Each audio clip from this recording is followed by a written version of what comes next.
Hey guys, welcome to the channel. We are a family of 6 and we overland slash camp slash boondock slash whatever you want to call it full time. What that means for us is we find 4-wheel drive trails, free camping. We do sprinkle in some state parks, some COEs.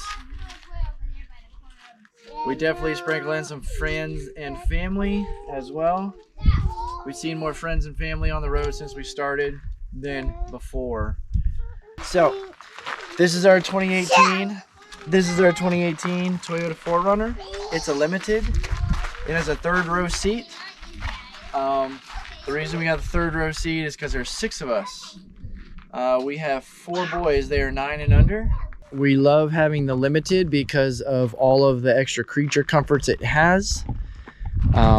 It does have the full-time 4-wheel drive system, same as the Land Cruiser or the GX. So it is an excellent 4-wheel drive system. We spend about 75 to 80% of our time legitimately off-road, on off-road trails, OHV trails, gravel, all of that. So I'm still trying to make a final decision between the KO2s and the KM3s, so the mud terrains. Or the KO2s. Because I've had so many sets of the KO2s, I think we're going to go with those first. If we find that we need something more aggressive, then our next set will be the KM3s or something like that. And that is for one, it's just a way better tire off-road.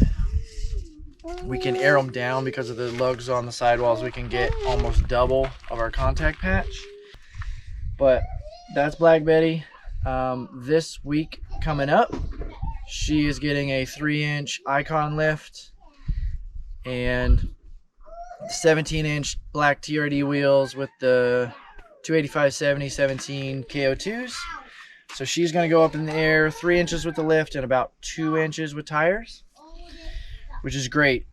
We haven't really had any issues on any of the 4-wheel drive trails, and yes, we've done moderate and extreme in our stock 4Runner with only touching the rear bumper once. As you can see, we still got a little bit of tread left on the tires, but the off-roading is starting to get into the tread pretty good. We have a Victory 4x4 rack on the roof. We had to get the full length roof rack for Black Betty because the 23-0 Walkabout 87, it takes the entire roof rack, every single square inch, it takes that up. We are trading out this Victory 4x4 rack for a Prinsu rack as soon as possible. But that leads me to the next thing. So this is King Leo. It's a Spartan trailer. It is a 5x10 with a 2+2-foot V-nose. We bought him as a placeholder. All of our bikes, all of our kayaks, all of our gear fit inside him.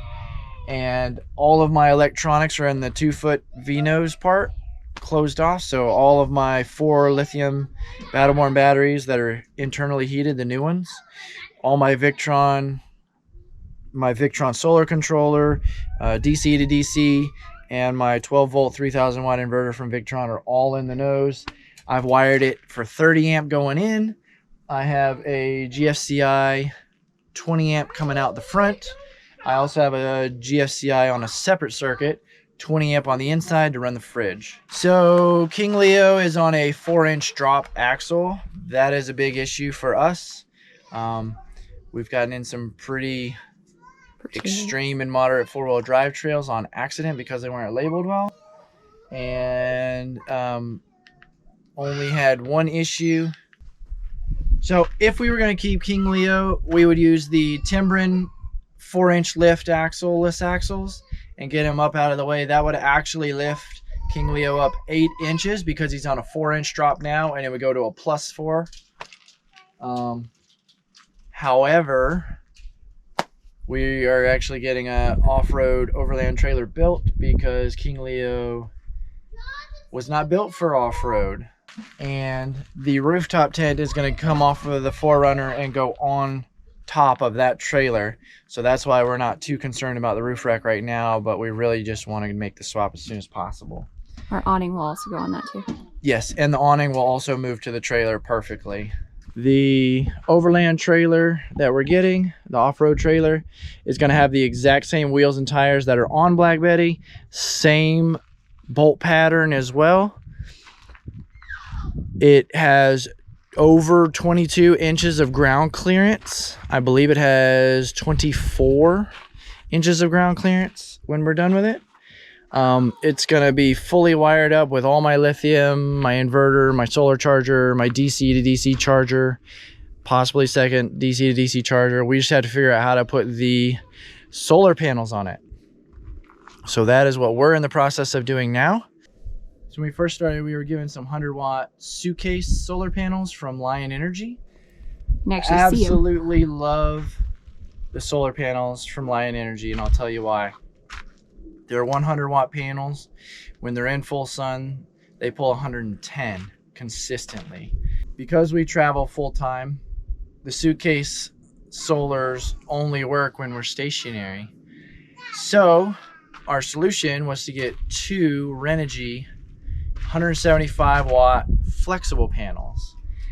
And I got the flexible panels because of the size. The size fits perfectly on top of King Leo. I can actually fit 3 panels on there, but right now I have 2 other panels up there and they're installed permanently, and those run into our batteries. Yeah, I know it's not a perfect install, but this is only a placeholder, so I didn't want to do too much permanent. But since we put the solar panels on top, we haven't had to plug in at all. The DC to DC charger is going to pretty much eliminate us having to plug in ever, which is our goal. The 4Runner does not come with a trailer brake controller. At the Outdoor Adventure Expo this past weekend in Salt Lake City, we found a solution from Red Arc. Red Arc actually makes an off-road trailer brake. So when you're on the road, you can use it and turn the dial and choose 1 through 10, or you can choose your number for your trailer brakes. However, when you're off-road, you can turn it off. You can turn it halfway. You can turn it all the way up. You can control your brakes completely off-road.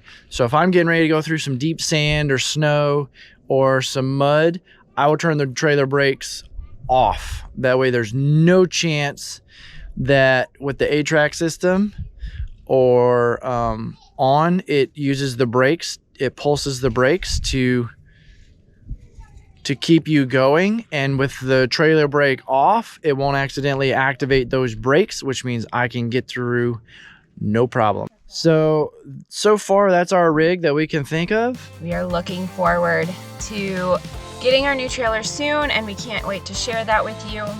If you are not already subscribed, go ahead and hit that subscription button so that you can be notified for when we go ahead and drop that video.